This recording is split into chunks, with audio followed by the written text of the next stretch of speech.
We must kill more and more! We are not killing enough! You're listening to the podcast Killing Robots. Killing Robots, episode Trace. Episode 3. Episode 3. I'm Kyle. I'm Chaz. We run The Stitch, which is a group for young adults in Wenatchee, Washington, committed to the idea that Jesus is real. And so Killing Robots is the podcast for The Stitch. We have plans to talk about all different kinds of things on this show, because we believe that if you truly believe that Jesus is real, then that means that his truth and his word ought to influence all of life, all of culture, all of reality, not just Bible verses. So we plan to talk about lots of different things. Today we are going to be beginning a new series or segment, possibly both, on Killing Robots that we are going to call Deconstructing. And what Deconstructing is going to be all about is it's going to be about taking a cliche or a fad or a trend or an idea from pop culture and breaking it down, deconstructing it in light of Jesus' word and the worldview that we get from that, to see if there's anything valid that remains. I think also just outside of our worldview, I think we're just going to break it down logically. For sure. Just look at it from all kinds of different angles. For sure. Obviously, we're not afraid of claiming our point of view, but we want to make sure that this podcast is open to anybody that wants to listen in, and hopefully that the arguments we make, we want to break this down and make this accessible to anybody listening. Hopefully, yeah, and I would even say that, like, if you are subscribing to the Jesus worldview, then then I would say logic is included with that, and absolutely, and I think that'll be an ongoing thing that we talk about how we believe that following Jesus makes the most sense of all reality. It's not for stupid people. It's not for people that just check out. Right. We're not like mindless drones in this echo chamber that are just like mindlessly following some deity of, like, that doesn't have any real essence. It's like, no, it's a thinking man's religion. There is historical claims, along with just fruit in our lives that we can turn to. That Christianity is not for stupid people, and that we believe that Jesus's life and his existence on this planet has a massive amount of credibility and logical. Absolutely. And just it in the worldview that we see the world, we think it has the most complete. It's the most complete package. It makes the most sense. It says the most things about the most topics, about the most things that are happening. The Christian worldview, we believe, is the most logical explanation for everything that happens in the world. Totally. I was kind of on that. Just total 30-second side note. I was having a conversation with Keith, our mutual friend, last week. We gotta have him on the show sometime. Oh, well, I think when we have him on the show, this is what we'll talk about. So he said he was skating with an old buddy, and Keith is a Christian. His friend is not, and they were skating together. And his friend was telling him about how he's starting to think about, like, the idea of a multiverse and different dimensions where it's like alternative realities, and how this is kind of becoming his, like, worldview. And I think, and Keith had a response, and I thought it was totally brilliant. And his response was like, Christianity can absolutely speak into that and provide, because actually Christianity would make a very similar claim about, like, the spiritual realm, and that there is another dimension, in the Christian worldview. And I thought, wow, I hadn't like, I hadn't put it together like that before, in terms of, like, the Stranger Things The upside the down. upside down thing, but I was like, dude, you're totally right. That's amazing. The existence of other beings in a different dimension. That's an alternative reality, but influences this reality, and there's some type of relationship there. Anyway, so when we have Keith on, we should absolutely talk about the extra, alternative dimensions and Christianity. That should be the topic. But Yeah. you had a story. Yes, so I wanted to start this episode with a little story because this is very fresh, because this literally just happened yesterday and this morning. So about 2 months ago, we had a cat that just disappeared. He just vanished. And He went to the upside down. he went to the upside down. So, I mean, we live in it's not like we live in the mountains where it's like, it's common for these things to just go missing because they got eaten by like a wild coyote or something. He was an outdoor cat. He was in and out, but he always came home. We've had him for several years. His name was Flynn, and he was a great cat. He was like the hunter cat. He was awesome. And then one day we woke up and he just was gone. He just disappeared. So we're like putting up flyers everywhere, and we're like trying to find the cat, and we're on this Facebook thing, and no hints. We get this one hint, and we drive like 4 or 5 blocks to this cat because he's a completely black cat. He's just jet black. He like looks like a panther. And we get this cat, and it's like, we see the cat. It's super fat, and it's like, no, this isn't the cat. False alarm. That's a few weeks later. So we've completely given up hope. Well, yesterday we're in Seattle, and my wife gets this text from this lady that lives just a few blocks that she's like, there is a cat that looks exactly like your cat in my neighborhood. And it's like a few blocks below our house, and it's this giant field, and he's just basically living in this field, which is very much like our cat because we had a big field across the street, and he spent all his time there. Right. So last night we're like, okay, great, let's go look for the cat. We're wandering around this giant field, with like a bowl of food, like calling to the cat, like kitty, kitty, kitty, kitty, Flynn, come here, come. Hey, Betsy, here we go. You shake up the earth a little bit. Shook up the earth, Jack was also there wandering around about 1.2 miles an hour, which is just great when you have a toddler and you're trying to get something done. And it's just like, can you move any faster? I don't care about every single rock and stick. But I love my son, so I was being patient while he was just absolutely moseying around the field. He's exploring. Yeah, absolutely. This is all new, He right? picked up some poop. For all at he one knows, point. he's in the woods. Yeah, absolutely. Picked up some poop at some point. Oh, wow. I definitely had him drop that very rapidly. So anyway, we don't find the cat. Then my wife gets a text from this lady and says, I see the cat now. He's right out front of my house. So then my wife leaves. Jack's asleep at this point. She leaves. And to go look for the cat, I get a call, and she's like, I have Flynn. He's in the car. And we go out, and here's Flynn. I mean, but he's like, I guess it would be like if you and I had to go live out in the woods for 2 months, It's like, after a while, you just kind of go a little crazy. So he's like, he is a little crazy. He's like, his meow sounds really weird, and he's like he's acting super weird, and I'm even kind of like, is this even our cat? Right. It's like, but I mean, absolute identical. Black. Right. We're comparing pictures. It's the same cat. So we're like introducing the dogs. He used to be best friends with the dogs, hate the dogs, introduce him to our other cat, hates the cat. So we're just like, this is Wild Flynn, like he's gone crazy. So we've got him from the Humane Society, so he's microchipped. So my wife this morning took Flynn to the vet to get him checked over and all that kind of stuff. Well, turns out not our cat. Not Flynn. Not Flynn. Does not have a microchip. You kidnapped the cat. It is not a cat. He's been catnapped. Yes, so we still have no idea where Flynn is. This cat was a complete stranger. We don't know what we're gonna do with this cat now that we have it. Do we like adopt the cat? Oh, and man. It's like the fake Flynn.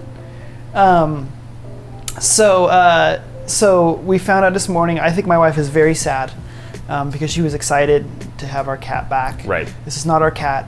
So now we have to. Now the decision is do we keep the cat?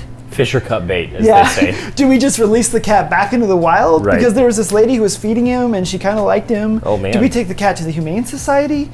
Like, what do we do? Right. So I think there'll be a follow-up next week for what happens to the mystery Yeah, cat. But because you got to make the decision fast on these things, otherwise you Absolutely. get way too emotionally attached. Yeah, absolutely. I'm on the fence about the cat. I mean, I could absolutely take her or leave it. Right. I mean, I'm not a huge cat person. I love dogs. They're outside cats anyway, so I mean, Right. they're basically just living outside. My wife is much more emotionally attached to the cat, Right. but it's not Flynn, so It's not him. I don't want the cat.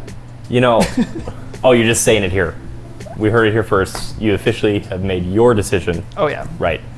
Man, that would have been so cool if it was Flynn, because that book I was telling you about, The Call of the Wild. You should just read that book. It's all about That would have been cats. so. No, it's not about cats. It's about a dog. But it's The Call of the Wild, man. It's that instinct.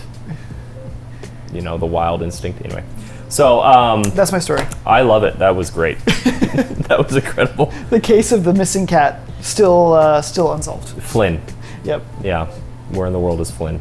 Nobody knows. Probably dead. I don't. Or in maybe the I shouldn't upside have said down. that. Maybe Yeah. in the upside down. You know. We're just hoping that he found some like old lady who brought him inside and dresses him up and, you know, gives him wet cat food every single day. Totally. And he's just living the life. That's what we like to assume. Yeah.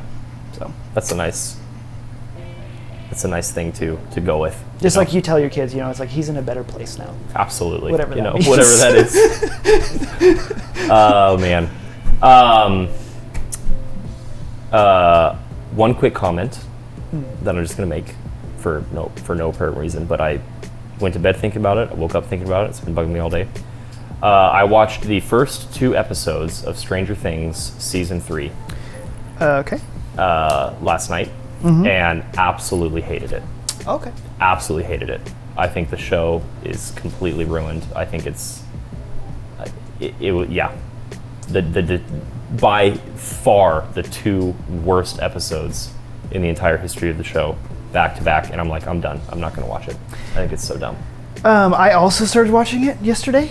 Oh, wow. And I got Crazy to coincidence. episode 4, I think. Maybe not just yesterday, but maybe on Saturday, my day off, I think I started watching them. So I think I got through 4 Okay. episodes. And where I would agree, I think the first 2 episodes definitely were super dumb, because it's like, I mean, what is this coming of age story, and why is It was so spoiler dumb. alert, why is Eleven going to the mall, and like who cares about this like relationship drama? I have so many reasons that I mean, and I also, here's the thing, I think, because we rewatched, my wife and I, we rewatched the season 2 finale before we started season 3 to kind of remind ourselves of everything, and the season 2 finale is amazing.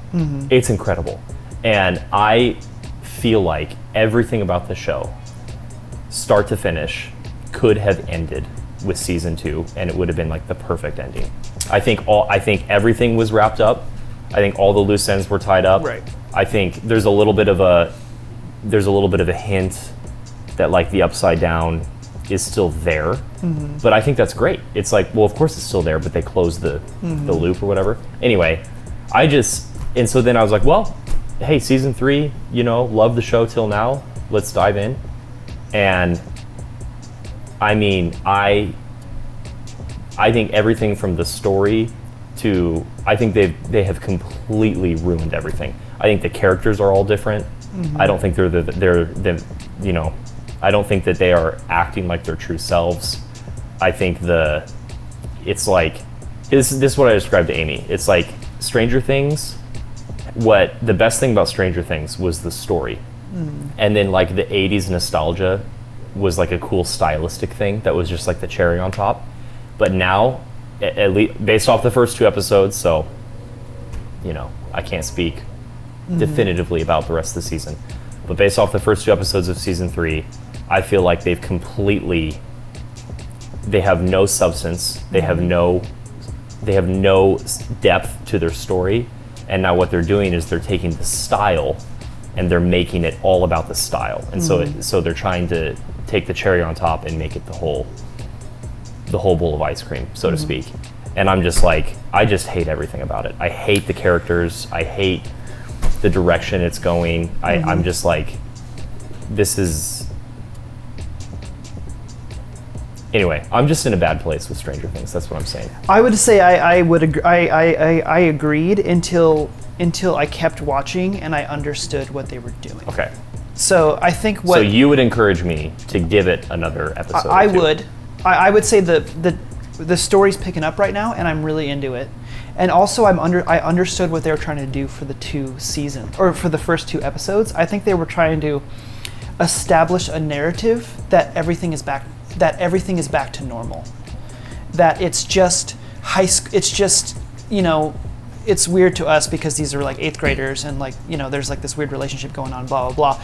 But I think they're establishing that like, this is just a typical small town America. Typical small town America, you know, blah blah blah thing that's going on. Like everything is back to normal, and I think what happens is they were deliberately doing that to just start to absolutely unravel that narrative. So I think it's a false narrative that they're starting. And it's like you feel like you're weirdly connected, like you feel like who the heck are these characters and what's going on? I think there's deliberate storytelling going on there. Yeah. In like this false front.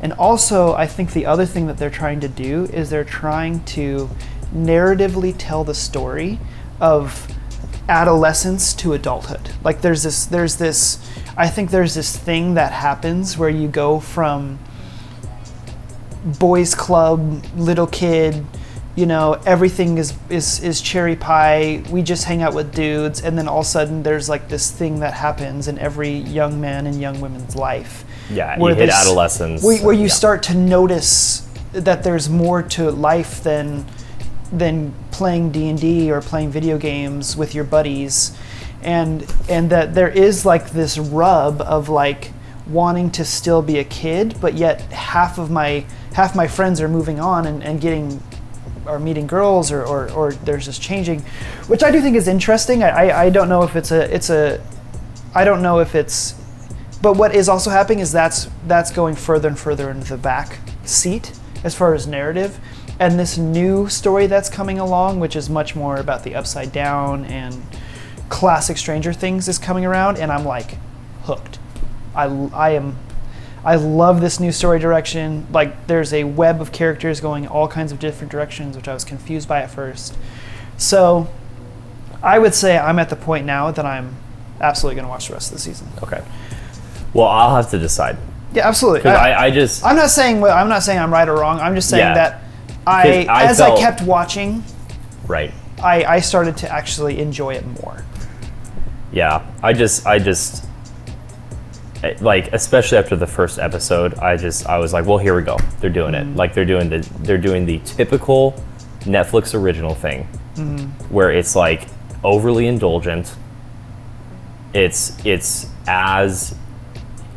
like right up to the line of the rating as they can possibly go, and it feels like there's no meaning behind it other than the fact that they're just doing it just because they can, just because they want to.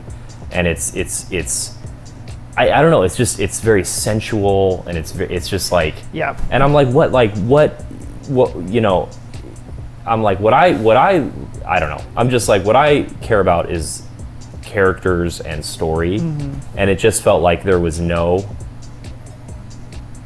nothing, you know. They were taking, it's like, okay, let's take like The Breakfast Club and Ferris Bueller's Day Off and, you know, Red Dawn and all these like nostalgic 80s movies, and let's just like strip them of all of their actual meaning, and then just like smash, like just go way overboard on the stylistic stuff. And like, I think the editing is bad. Seriously, like the cuts are different. The music is like cheesy, you know, underneath like dialogue, and I mean, and even and then what the characters are doing, I was like, this is not that character. This is not, you know, it's like Hopper has to me, he's just completely lost all of his edge, all of his mystique, everything that made him Hopper. I mean, we could talk about each character, whatever. But anyway, this is a total tangent. But I almost sent you a picture last night of Hopper, because he's kind of like your celebrity look-like. Totally, man. No. The mustache dude. Absolutely. Slight, you know, definitely easing into that dad bod. I would say watch the third. Okay. Because I think that will help make the turn a little bit. Because what happens, spoiler alert, is they do split up everybody. Right. Which does help. So, and I would just say try to watch, and if you don't like it after 3, it's fine. But what would be fun is if we both watched the full season and we had a little bit of a spoiler cast Yeah. talk. I could get down with that. Here's an now, before we get into, but actually, weirdly enough, I think all of this is related to what we're going to talk about. Great. But Great segue. Well, I really do. But here's the thing, because I was talking about this with my wife as well. Stranger Things does not have, in my opinion, it does not have a leading character. It does not have a like a singular protagonist or leading hero. And I feel like they were able to get away with that for 2 seasons. And like I said, I still think they could have ended at season 2, and it would have been a great show. 2 seasons long, everything makes sense. And they were somehow able to get away with not having like a leading character. And there were times where you think, oh, it's going to be this person. Oh, it's going to be this person. But then it's like the camera, you know, metaphorically speaking, the camera would like zoom in, you know, and make you think this is the one, and then it would zoom back out and like just continue to zoom in on different characters, and then somehow it worked, right? It was kind of like there's not really a leading character, there's a leading cast, right? There's a leading crew, and so far that's one of my things. I was like, it's not working anymore for me.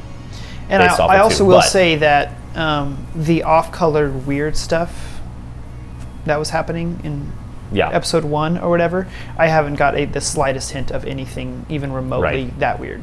That was like, this is uncomfortable. I'm really close to turning this off. Right. Don't like this direction. Don't like, I mean, the whole Billy thing. I was just like, I am so close to turning this off right now. That's the type of stuff that, if I'm just being honest, this is just personal, you know, venting right now. But like that type of stuff though, like just totally ticks me off, because I feel like they do that just because it's almost like not even because they can. It's almost like they feel like they have to, right? And if your show doesn't have, you know, and I'm just like, I just think it's dumb. I think it's a total symptom of Netflix culture, you know. Yeah, I mean, and the annoying part about that is that scene was the beginning part of a sub-narrative that's going on, which I highly disagree with, but it's the oppressed housewife narrative of the 80s that, you know, and I know this was widely true, that women were obviously, that was a highly sexual, you know, in that culture, it was highly masculine or whatever you want to call it. But it's like there's definitely a worldview being taught there that I think is swinging in interesting directions. Right. Anyway, moving on from Stranger Things. So what we're going to talk about today, though, is deconstructing YOLO. And like I said, interestingly enough, I think all these things we've been talking about actually do relate to YOLO. And we'll see if we can make the connections. I want to get to YOLO, and we'll see if we come back. If we don't, sorry, we tried. But YOLO, so deconstructing YOLO. YOLO stands for You Only Live Once.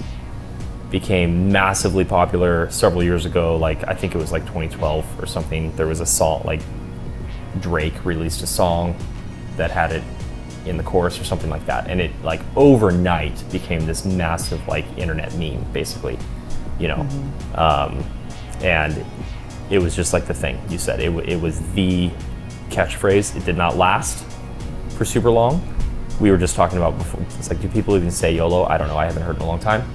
I think that's also a symptom of the nature of YOLO.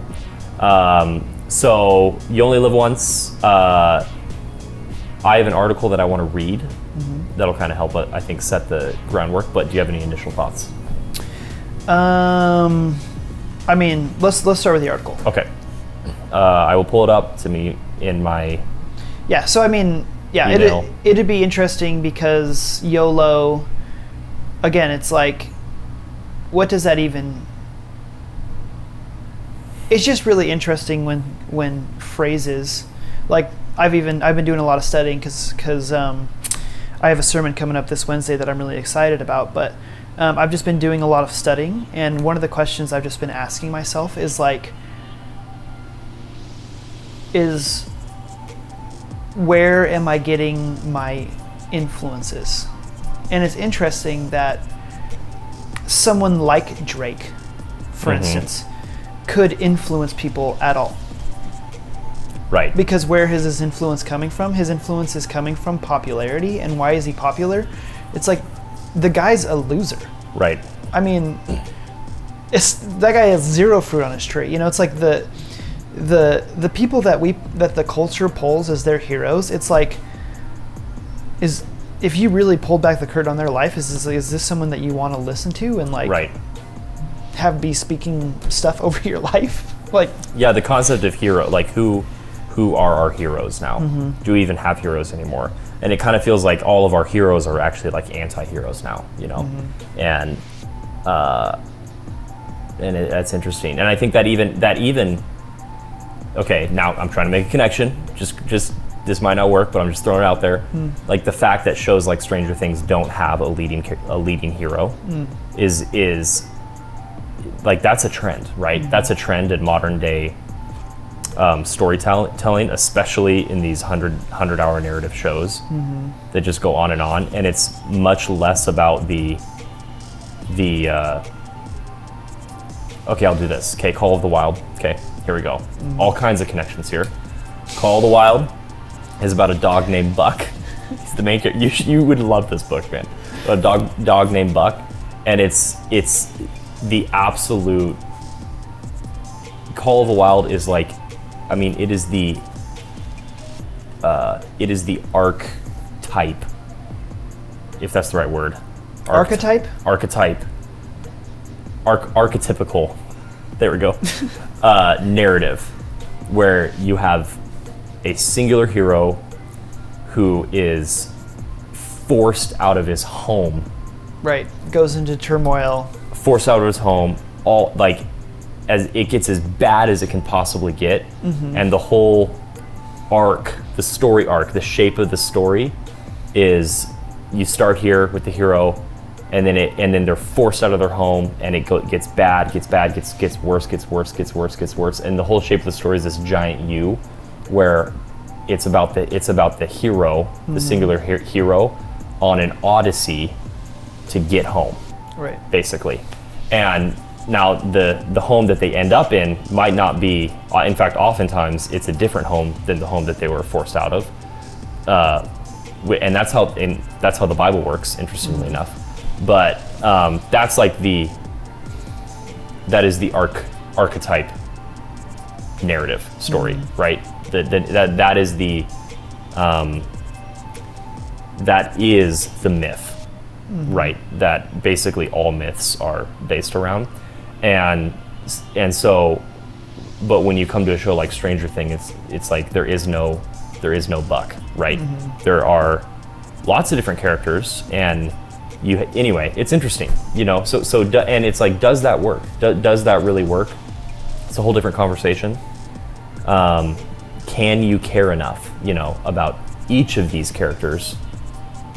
And it's less about the journey home and more about like the interconnected web of subplots and ideas that are like morphed together. A lot of this is ideas coming from the book that we read called Present Shock, where, you know, the author of that book talks a lot about this type of stuff. But anyway. And just a quick side point of that is I think we're proven by Game of Thrones, which is a show I don't watch, but there's massive uproar about it.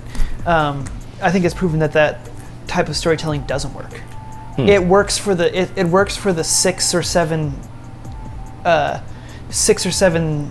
episode series that is happening. It works during the moment because everyone is eventually waiting for the climax.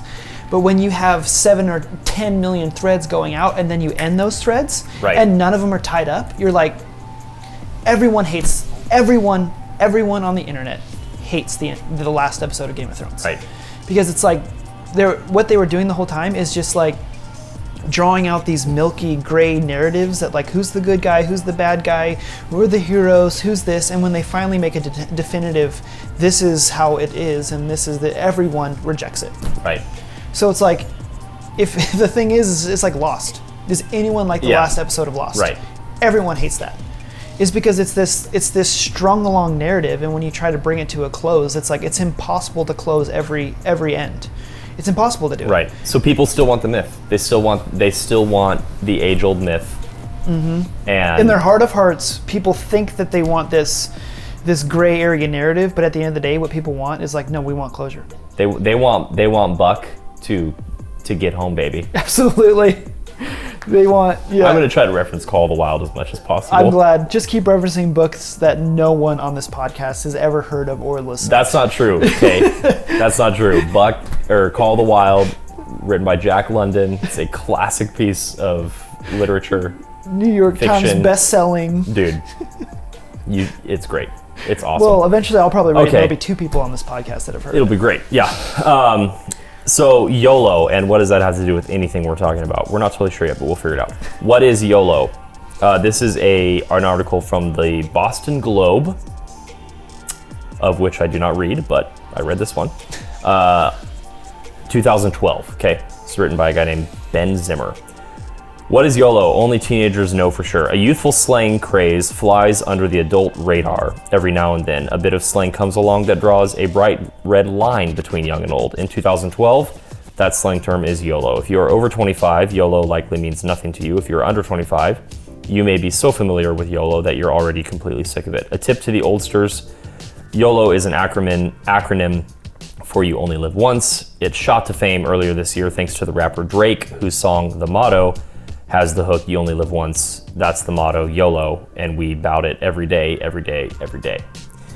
After a video for the song was released in February, the buzzword spread quickly among the high school and college age set by word of mouth, not just in person, but through the turbocharged vehicle of social media. How quickly? Consider the list of slang compiled every semester by students of Connie Ebel, a professor of English at the University of North Carolina, Chapel Hill. YOLO was entirely absent from the submissions by Ebel's fall 2011 classes, but by the spring semester, YOLO had become the most frequently mentioned slang term among the students, just edging out totes and cray, or cray-cray.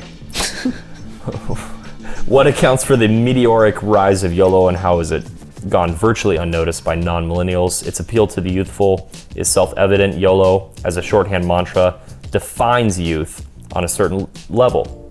What is teenagehood if not the adventurous, often foolhardy, desire to test the limits of acceptable behavior? Because hey, why not YOLO? The carpe diem sentiment of You Only Live Once has a long history predating its punchy acronymic clipping.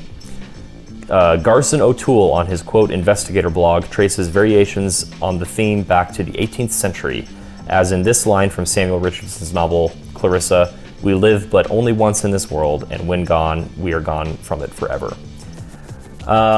Today's young purveyors of YOLO do indeed appear to be trying to work it right, though what that means is up for debate. Ebel students illustrate its typical use as a carefree tag to explain an impulsive choice. You want to park illegally in this spot? YOLO. Should I buy these shoes or pay rent? YOLO. The word has also found favor as a verb, as in this Yelp review of Jersey City Pizzeria. All the times I come home after a night of YOLOing, I crave a delish slice to soak up the booze and sober me up. But as the term has circulated over the past several months, a YOLO backlash has set in. Jason Salcido, a high school senior from Stuart, Florida, recently blogged that YOLO is now used by teens only as an absolute justification to do dangerous or harmful things. As he pointed out, those who use it might not appreciate that you only die once too.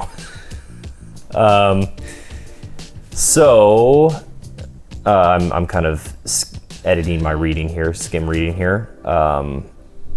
Even as teenagers argue over the merits of YOLOing, their parents and teachers remain largely oblivious. Slang serves a powerful function for marking an in-group, as sociologists say, and it's easy to see how YOLO would be precisely the type of term that its users would want to keep to themselves, away from elders.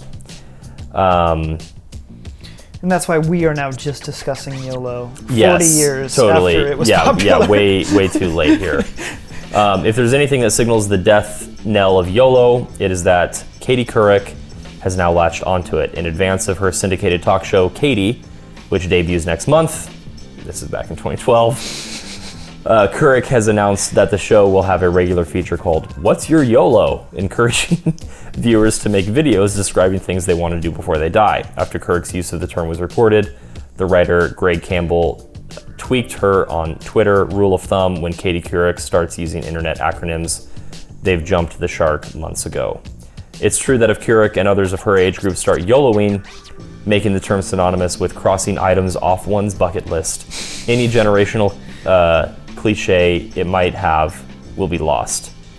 But it would be somehow fitting if an expression encapsulating the joys and perils of youthful indiscretion burns out just as quickly as it blossoms.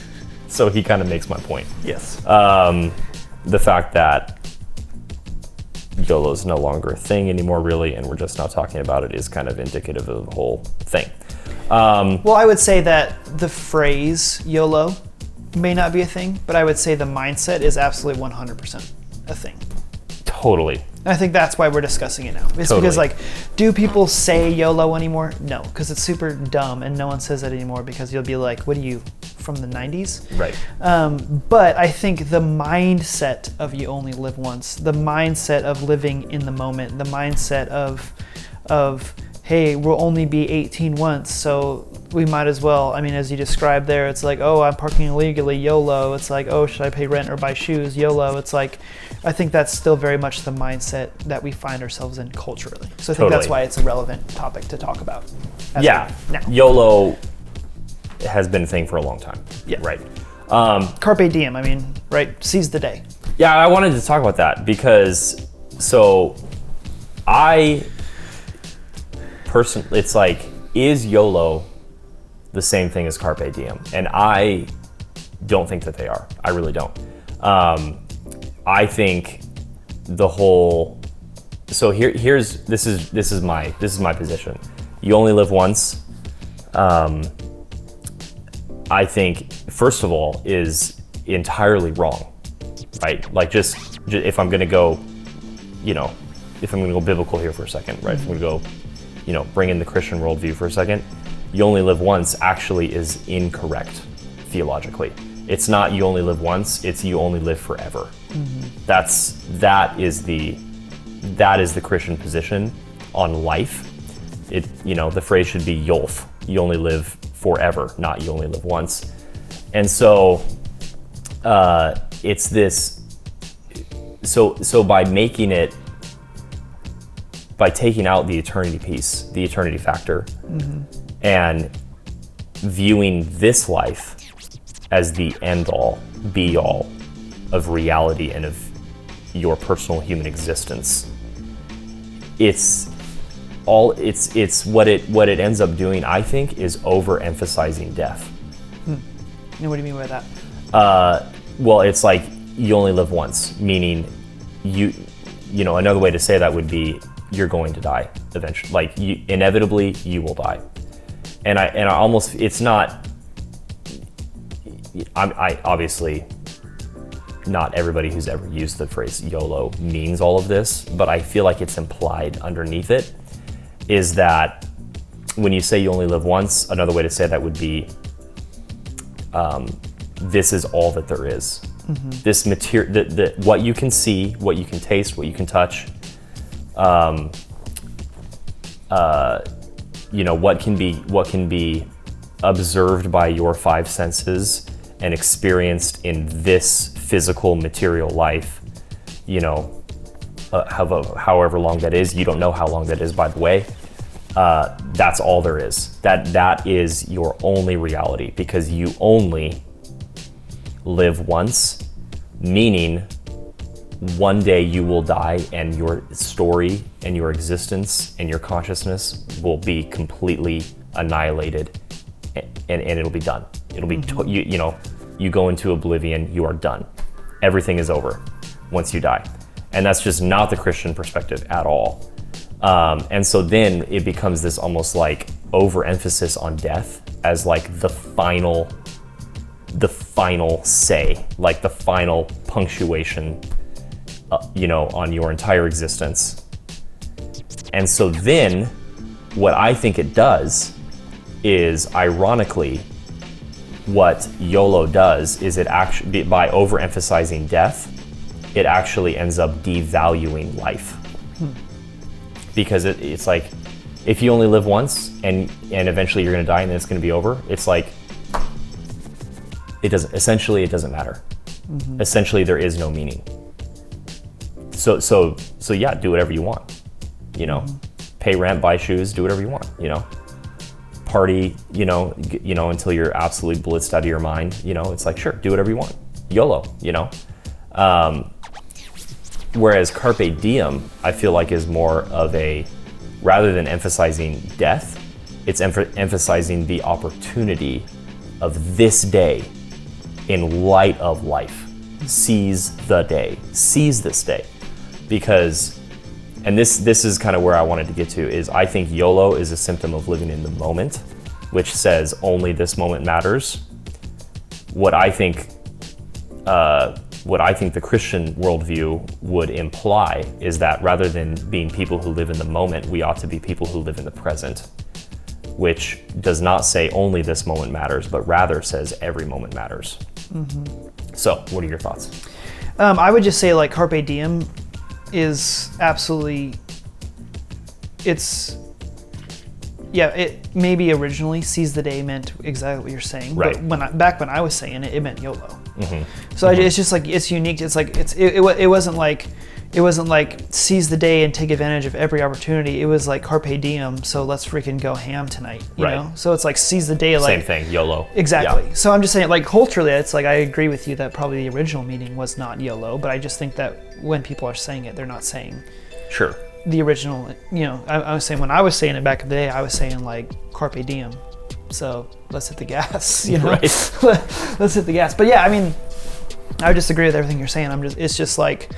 And I mean, for me personally, I always just thought YOLO was a hilarious concept because even outside of my Christian worldview, YOLO to me was always kind of like this meme, because it's like, if you really believe that you only live once, then why are you being an idiot?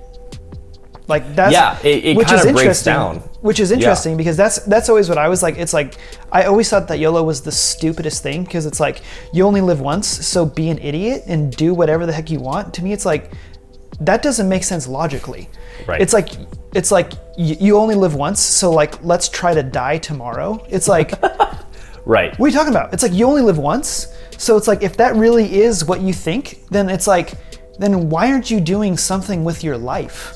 Why are you wasting your life? Why is that all of a sudden this excuse to do whatever you want? It's like, for me, it's like, and I even think Lonely Forest made a music video that was like YOLO. Yeah, they totally did. It's a parody, I remember seeing it, and it was like YOLO, so like wear a helmet when you're riding a bike. Right. And it's like, it's so funny because it's so true. Right. It's like, how logically could the idea that you only live once lead you to do whatever the heck you want to do, to the point that you're wasting your life? Right.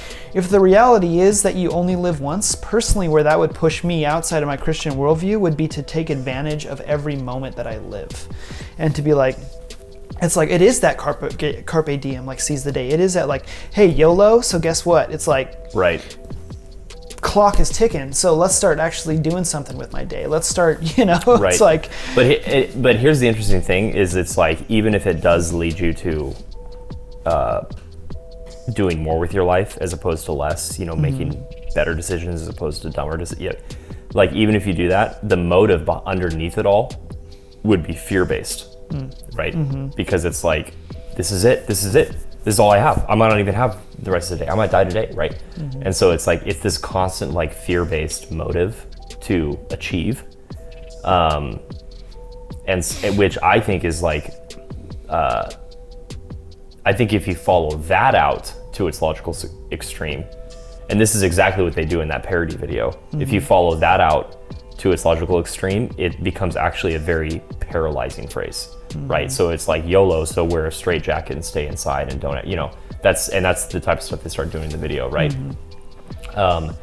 And so it becomes like, it either becomes a like, throw caution to the wind,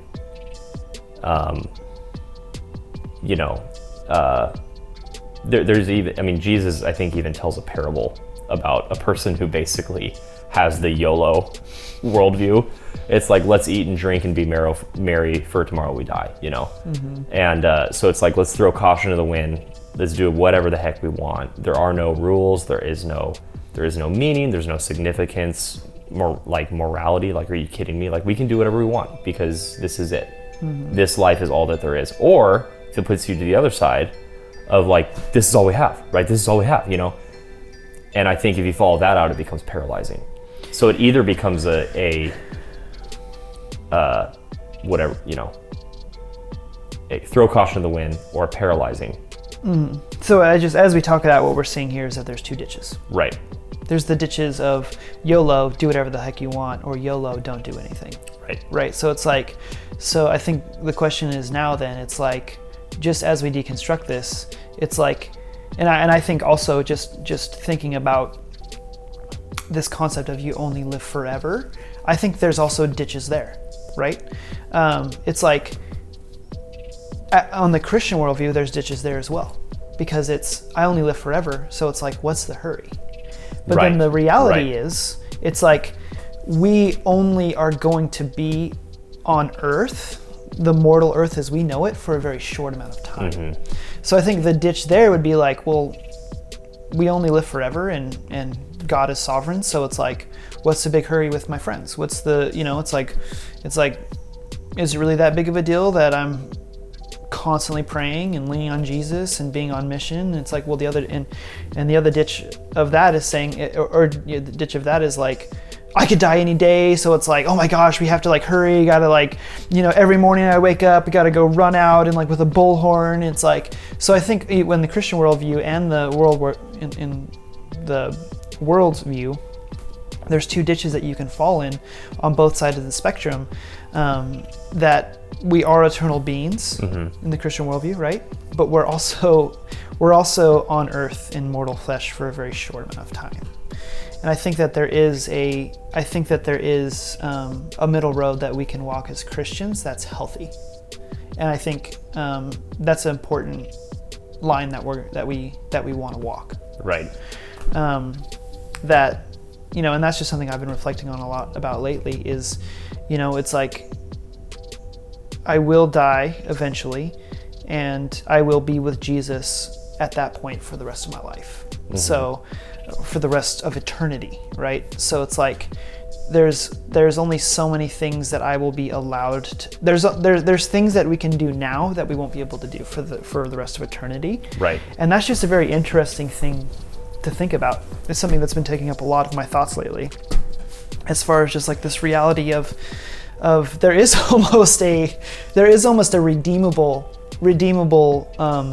concept to YOLO, right? It's like there is almost something redeemable there, as far as like the reality is that we really will only be in the here and not yet for a short amount of time, right? And I think there is something redeemable there. Is like, man, so I know that I want to spend the rest of my days, primarily first as an amazing husband, and primarily first as a son of God, primarily second as a great husband, third as a amazing dad, right? Get those priorities straight. Right. And then after that, it's like, I want to spend the rest of my time making sure that I'm doing everything I can to introduce people to Jesus, So yeah, that's just kind of where my brain starts to wander as I think about the two ditches of YOLO in both worldviews. So. Yeah, and that's where I really think this concept of living in the present, which instead of saying only this moment matters, says every moment matters. I feel like it just and it's like, well, okay, where am I getting that from the Christian worldview? I think I'm getting it from the very reality that you were just talking about, that there is eternity right? And you will live forever. And there is also this life that you're given that precedes your eternal life. And what happens in this life determines your eternal life, right? And so it might just be like a tiny blip on the radar, or a tiny blip on the timeline of eternity, but it like determines it. So it's like a pretty big deal. And that can take you again to those two ditches, right? The ditch of fear or the ditch of laziness. But what it should do, I think, is instead of going into those two ditches, it should keep you on the road of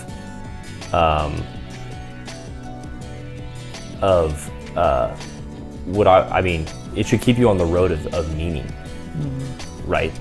That like life does matter, relationships do matter, decisions do matter, and ultimately the amazing news of Christianity is that you are entrusting your entire life and ultimately your soul into the hands of a God who will judge your life based off of whether or not you've put your life in his hands, right? So he's not up there, it's not like, oh, good decision, you're in, bad decision, you're out, good decision, you're in, bad, that's not how Christianity, we have this belief of what's called assurance, which is when you put your faith in Jesus Christ, that your eternity is now secure and it's assured.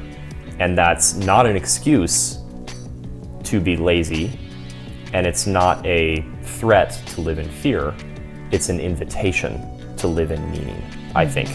And so it's like the Bible says that we're saved by grace through faith, not by what we do.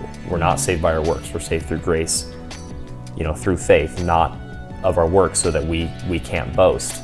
And then that exact passage of the Bible continues on, and it says that that God has saved us so that we can walk in the good works that he has prepared in advance for us to do. And that's like one of my favorite passages in the entire Bible and in the entire Christian worldview, because it's like, I'm not saved based off of my performance. I'm saved because of my faith in Christ, which that's a gift, that's grace. But then now I'm invited into a life of meaning and purpose, and there are good things for me to do and to walk in, and however you want to call that, contribute to society, make the world a better place, to me those aren't cliches. Those are actually true in the worldview of the Christian. You actually do get to work towards making the world a better place and causing more human flourishing and all of those things, because there are good works that God has prepared for you, personalized good works, right, for you to walk in. And I think that's a really powerful concept, and I think that's what living in the present is all about, that it's like this present moment, right? If I really believe Jesus is who he says he is, and he really is, all powerful and all knowing, this present moment, surely there is a good work that was born in the imagination of God, that I have I have a decision to make, right? I can say yes to it or no to it in this present moment. So it's not, we're not talking about the past. We're not necessarily talking about the future, although it's all connected. But it's like, surely there's a choice to be made here and now. So just on that, because I am feeling a little bit of rub. I mean, let me talk it out here just a little bit as far as like just getting into the practical world, right? So it's like, if everything we say is true, if living in the moment does matter, and it's like what you're doing with your life and everything matters and all that kind of stuff, right? It's like, and every moment matters and all that kind of thing. It's like, if all that is said is true, then it's like, and I think this gets to like discerning God's will for your life, right? And I think that's where the rub can come in and the fear can come in, is like, how do I know, just getting to practical, right? Yeah. How do I know that I'm walking in God's will? How do I know that I'm making the right decision? How do I know if I'm supposed to go to college? How do I know Right. what college I'm supposed to go to? What person I'm supposed to marry? Like, because I could see this swinging even in the reality of what we would say is grace and love and peace and hope. And it's like, it's like, so let's just talk this concept out just to bring some clarity to it, right? It's like bring some clarity to that. As that is the last thing we want anyone to be is frozen in fear when it comes to making the quote-unquote right decision or quote-unquote Totally. walking in God's will. So how would you say someone would go about walking that road that we would say is down the middle of the two ditches? Right. Why don't you answer your own question? Okay, Go for it. sure. So where I would go from that is that I think that God has a will for our life. Mm-hmm. Right? Everyone says that, like, God has a plan for you. And I think that what happens is that we focus so much on God's, it's like we want to know what God's plan is for our life, that we start focusing on the wrong things. And what I think is that we confuse God's plan for our lives as being religious tasks or things that we need to do. And what I mean by that is, like, when we talk about God's will for our life, I think we confuse that with things like college and marriage and work, right? Which I just don't think, and I could be wrong, and I don't want to put words in God's mouth, but I just don't think that God cares about that stuff very much. It's like, I think what matters is not necessarily what you're doing, but like how you're doing it. Right. So I think to answer the question, like, what's God's will for my life, I think that we just need to go to the Word, and we just need to understand that there is some things that is not shrouded in mystery at all. Right. And I think to walk that line and to really understand what God wants is, first you gotta know His Word, right? Because I think it's pretty clear that He does communicate to us, and we got to figure out what His known will is. And I think that's just like, I think that's where some of the mystery can fall away, because although there is mystery as far as, like, who are you going to marry, and what college are you going to go to, and where are you going to go to work, and am I supposed to stay back a year, and all these questions, I think there's tons of mystery there, but I just don't think that that's the question we should be asking on a daily basis. I think the question that we should be asking on a daily basis is what does God want from me right now? And I think what God wants from us right now is obedience, and obedience to the right things. And I think the right things are, we know it's pretty clear that we need to read His Word. We know it's pretty clear that we should be praying. It's pretty clear that we should be plugged in to the church and community. And it's pretty clear that we should be pursuing our unbelieving friends. And I think it's not a very long list. You could say it's hard. And then I would just add to that, it's like, it's pretty clear that we should be loving each other. Loving each other, absolutely. And right, totally. And I have just something really, really, really juicy on this exact topic to talk about on Wednesday that I don't want to spoil, but I think there's pretty clear will for our lives, and I think if we focus on that, is what I like to call it as God's known and God's unknown will. I think we take too much time focusing on God's unknown will, that if we focus on God's known will for our life, the unknown will become clear as we walk in the known. Right. And I think it's like, did you go to the right college or not? It's like, I don't think it really matters. Right. It's like, are you working the right job? It's like, does God care about the exact job that you're working? It's like, well, maybe, it's like, maybe He has something very specific for your life. It's like, but I think that's a deal between you and God. It's Right. like, I feel like God wanted me. I feel like I've been called to be a pastor. That's very unique to my life. I feel that if I didn't respond to the call, I feel like that I'd be disobeying the Holy Spirit. But I feel very clear about that. I feel like it's been communicated to me. I feel like I understand it. But like that call on my life came through me just giving up on trying to, it's like that call to me came when I started to focus on God's known will that was in front of my life. It's Right. like, I'm not quite sure what you want to do, God, so I'm going to learn a ton about you. I'm going to read your word. I'm going to plug in the community. I'm going to get around guys I know. I'm going to love each other, like the stuff that I was talking about earlier. And as I was focusing on that, his call in my life. Now, should everyone be a pastor? Absolutely not. That's Right. not what we're saying. That's not even what we're trying to begin to say. Most people shouldn't be pastors. Yeah, and I would even say too, there's like your your vocation could change. Like even a pastor's vocation could change, right? It's like I can think of people who it's like they were pastors and now they're not anymore, and it's like, are they disobeying the Holy Spirit? It's like, I don't think so. I think That's between them and the Holy Spirit. That's between them and God, and I think a great, like, super practical example of everything you're saying is the issue of marriage, because I think that the idea of a soulmate is just total garbage, so I think there are lots of people that you could lots of people that you could marry, and there are I think a lot of potential wise decisions. Let's see, I'm trying to figure out how to say this. There's more than one person that you could marry, and the decision to marry that person would be, I think, considered a wise decision. Or the decision to not marry that person but to marry this person would also be a wise decision. Now eventually, right, it's like you got to pick one. That's how it works. We're not Mormons. And there are right.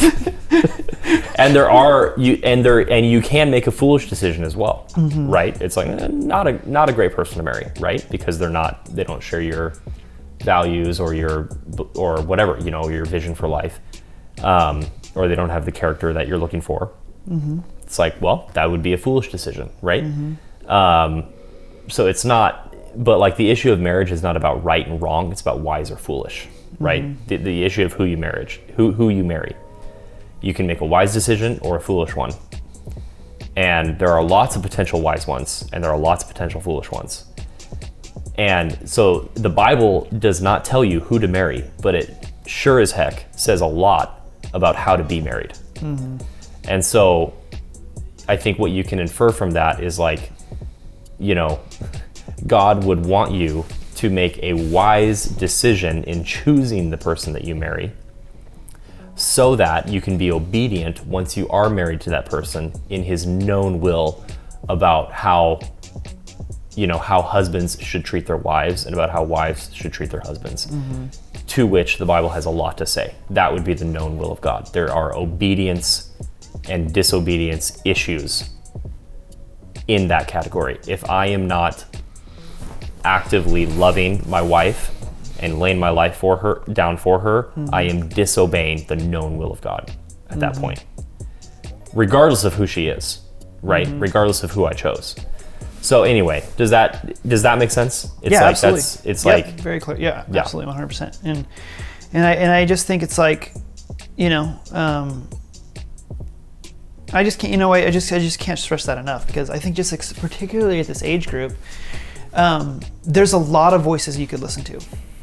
And I think every one of those voices outside of God are trying to tell you what to do. Right. And I just think it's like God wants to tell you what to do, but there's very specific things. There's things that he cares about, and there's just things that, as far as we know, revealed in his word, there's just some things that he's just like, it's like, God, it's like, should you pray in the morning about what pair of pants to wear? It's like, probably not. Just put on some pants, Totally. And it's like, so it's like, and I just want to be careful here, because I don't want to act like I know God's will. And it's like, God could absolutely want you in a certain job, right? I just think that he does call people to do certain things. Right. I think that's very clear, but I just don't think that it will be this. I just think if you're focusing on his known will for your life, I don't think it will be that big of a mystery after a while. Yeah, and the other thing too is like, even if you don't know what type of career should I choose, you know, what is my vocation, you know, well, the Bible actually has quite a bit to say about, regardless of what kind of job you have, the Bible has a lot to say about how you should be at that job, you know? And so even if it's not like the one that, you know, that eventually someday the Holy Spirit is going to reveal to you that it's like, you know, I want you to do that. I want you to be a teacher. I want you to be a doctor. I want you to be a stay-at-home mom. I want you to be a pastor. I want you to be whatever, you know? It's like, while you are, as long as you're here, right, you should work hard, right? You should, you should do everything you do to the glory of God. You should be a great coworker. You should be a great employee, you know, or employer. You should love people. You should serve them. You should consider their interests ahead of your own. You should be generous. You should, you know, you should hustle and work hard to the glory of God and be a relationally positive person. And if you do that, if you do those things, it's just like you said, if you do those things, I do think God will be faithful to reveal the mysterious parts. And that's the thing, is like, the last thought that I wanted to say is that Christianity is actually very, very earthy, and the problem comes when people turn it into this superstitious, you know, thing of like, well, I don't mean to be, I want to be careful in how I go, because it's like, if you're trying to decide who to marry or where to go to college, you should absolutely be praying about those things, 100%. But it's like, if the only substance of your Christianity is praying about where to go to school, trying to discern God's will about what job to take, or even who to marry, if that's all there is, you don't have, what you have is superstition, right? You're trying to discern the aligning of the stars, right? So that you can walk in your appropriate destiny or fate. And it's like, that is not Christianity. Christianity is about, and this is back to our point, Christianity is about walking in the significance of every single moment that you are given in this life, when your heart beats and your lungs breathe, to take up space on God's earth, right? Christianity is every moment, it is an opportunity to live for the glory of God.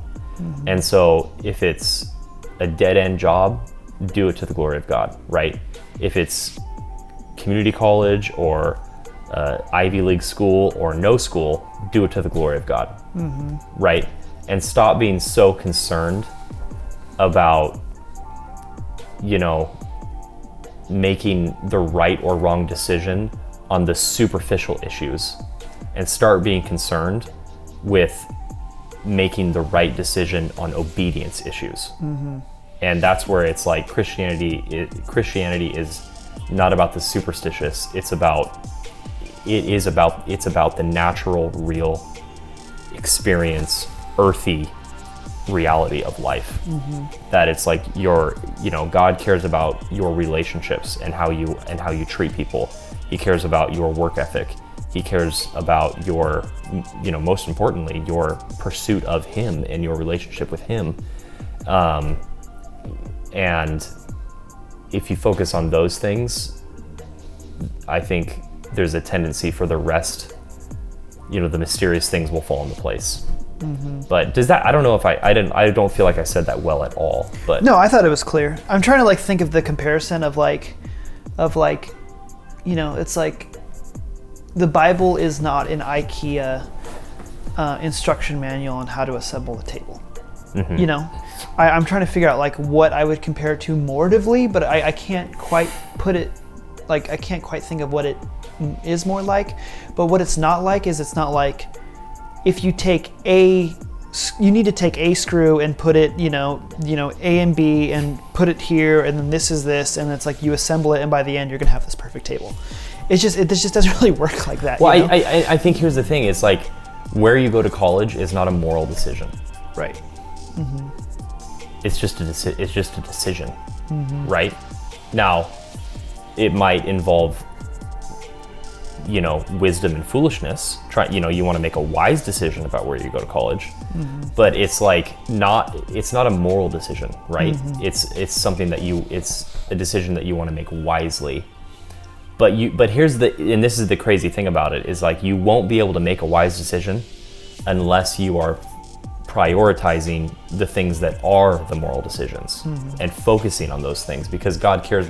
I think this is the way it's like God cares a lot more about your character. That starts internally in your inner self and then works itself out practically in real life with people. God cares about your character more than he cares about I need your performance. Right, exactly. Yeah, he cares more about your character than he cares about your circumstantial decision making. And I think when you focus on the character, the circumstances will work themselves out. You'll be more inclined to make a wise decision regarding job and marriage and family and all of these things. And then the last thing I'll say before we end, because we're getting over time here, but one thing I think we were just left out is like also just wise counsel. Sure, there's totally. Just as far as like don't helping discern the will of God. There's another big part of that, and that's just seeking wise counsel. Talk to your parents if they're believers and you trust and you love them. Talk to your pastors, Kyle and I. Talk to people in the community. So it's just like seek wise counsel, I think, is another big part of discernment, because that will really help affirm or deny certain things that you may have on your heart. So, but we need to wrap up. So that was episode 3 of Killing Robots. Every Monday we'll have an episode up of Killing Robots. The Stitch is on Wednesday night from 7 to 9 at Mela. We have our YouTube channel, which is the_Stitch_Washington. Well, actually WA. So find us on YouTube, follow us. We'll put out our YouTubes. We're going to start recording our sermon. We're going to start putting out other video content. Killing Robots will be every Monday. We'll figure out how to get that on Spotify soon. And then, hopefully some of this was helpful. Peace.